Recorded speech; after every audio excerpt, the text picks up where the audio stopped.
तक हमने जल चक्र के बारे में सीखा कि हमारा पृथ्वी पर पाए जाने वाला जल किस प्रकार से बाष्प बनकर वायुमंडल में मिलता है और फिर बादल बनकर बरसकर फिर पुनः जल में यानी आकर पृथ्वी के जल में मिल जाता है। तो ये एक चक्र पूरा करता है। ठीक वैसे ही हमारी पृथ्वी पर अन्य दूसरे पदार्थों के भी चक्र चलते हैं, जिसमें कि नाइट्रोजन चक्र एक बहुत ही महत्वपूर्ण है, क्योंकि हमारे वायुमंडल में नाइट्रोजन की मात्रा लगभग 78% है। यानी वायुमंडल में जो भी गैसें हैं उन गैसों में नाइट्रोजन की मात्रा 78% यानी कि 78% है। शेष 22% में ही अन्य सभी गैसें आती हैं। तो दोस्तों हम यहाँ देख लेते हैं कि हमारा ये वायुमंडल पूरी तरह से नाइट्रोजन में से भरा हुआ है, लेकिन वायुमंडल में पाए जाने वाली नाइट्रोजन गैसीय अवस्था में है और ये निष्क्रिय गैस है। तो इस गैस का यानी इस नाइट्रोजन का हमारे पेड़ पौधे जीव जंतु या कोई भी डायरेक्टली इस्तेमाल नहीं कर सकता और ये हमारे वायुमंडल में घूमती ही रहती है और हमारे वायुमंडल को एक रहने योग्य यानी कि लिविएबल वातावरण प्रदान करती है।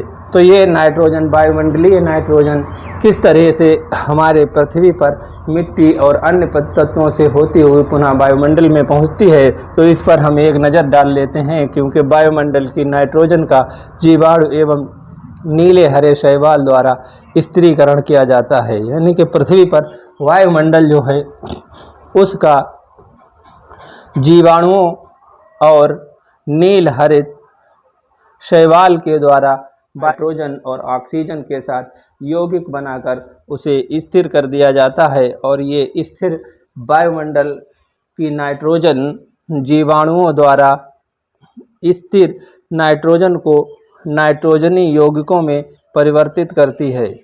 यानी जीवाणु द्वारा जो नाइट्रोजन है उसका फिर नाइट्रोजन यौगिकों में परिवर्तन करना और ये नाइट्रोजन यौगिक पुनः जो है मिट्टी में उपस्थित नाइट्रोजन के यौगिकों में मिल जाते हैं और यही नाइट्रोजन जीवाणुओं द्वारा नाइट्रोजन यौगिकों को गैसीय नाइट्रोजन में परिवर्तित कर देना।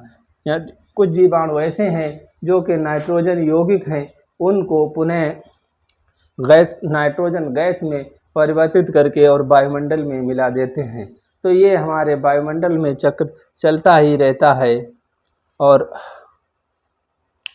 नाइट्रोजन जैसे कि हमारी बादलों में, आकाश में जब बादल बनते हैं तो उनमें बिजली कड़कती है, तो उस बिजली के कड़कने से भी नाइट्रोजन के जो अणु हैं वो ऑक्सीजन और हाइड्रोजन के साथ क्रिया करके संगठित हो जाते हैं और वर्षा के साथ पृथ्वी पर आ गिरते हैं। और पृथ्वी पर जब वो आ गिरते हैं तो पृथ्वी पर उन्हें नाइट्रेट बना दिया जाता है और नाइट्रेट जो कि एक यूरिया के समान उत्पादक जो केमिकल होता है वैसी बन जाती है और उससे हमारे पौधों को जो है पोषण तत्व मिलता है। और पौधों से जब पौधों का विघटन यानी पौधों में पाए जाने वाले जो अवशिष्ट और उन अवशिष्टों को जब फिर से जीवाणुओं द्वारा विघटित कर दिया जाता है तो वो ऑक्सीजन पुनः वायुमंडल में चली जाती है।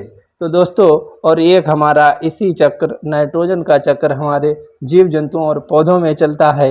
यानी कि मिट्टी में जो उपस्थित नाइट्रोजन यौगिक है, नाइट्रोजन यौगिक नाइट्रेट, और उस नाइट्रेट को पौधों द्वारा अवशोषित कर लिया जाता है और इससे पौधे प्रोटीन का निर्माण करते हैं। और यही नाइट्रोजन जंतुओं द्वारा पौधों को खाकर प्राप्त होती है। यानी जंतु जब पौधों को खाते हैं तो उनसे उन्हें वो नाइट्रोजन और प्रोटीन प्राप्त होती है और वही नाइट्रोजन उत्सर्जन एवं मृत्यु के द्वारा, यानी जब पौधे और जीव जंतु उत्सर्जन करते हैं या इनकी मृत्यु हो जाती है तो वो फिर पुनः मिट्टी में मिल जाते हैं और जैसे ही मिट्टी में मिलते हैं तो अपघटित होकर यानी कि डिकम्पोज होकर पुनः वो ऑक्सीजन वायुमंडल में पहुंच जाती है। यानी वो ऑक्सीजन पृथ्वी पर पाए जाने वाले जीवाणुओं द्वारा डिकम्पोज कर दी जाती है और उस डिकम्पोज के द्वारा जो नाइट्रोजन यौगिक हैं उनमें से नाइट्रोजन गैस में परिवर्तन हो जाता है और वो नाइट्रोजन गैस पुनः वायुमंडल में आकर मिल जाती है। तो इस प्रकार हमारी पृथ्वी पर एक नाइट्रोजन का चक्र चलता ही रहता है और पृथ्वी के वायुमंडल में जो नाइट्रोजन है वो पर्याप्त मात्रा में नाइट्रोजन बनी रहती है और यही नाइट्रोजन पृथ्वी के अंदर मिट्टी में मिलती है और मिट्टी से जीव जंतुओं और पेड़ पौधों से होते हुए पुनः मिट्टी में मिलकर और वायु में मिल जाती है, डिकम्पोज होकर ये वायु में मिल जाती है। तो इस प्रकार हमारी पृथ्वी पर ये नाइट्रोजन चक्र चलता ही रहता है। तो दोस्तों आज के लिए इतना ही।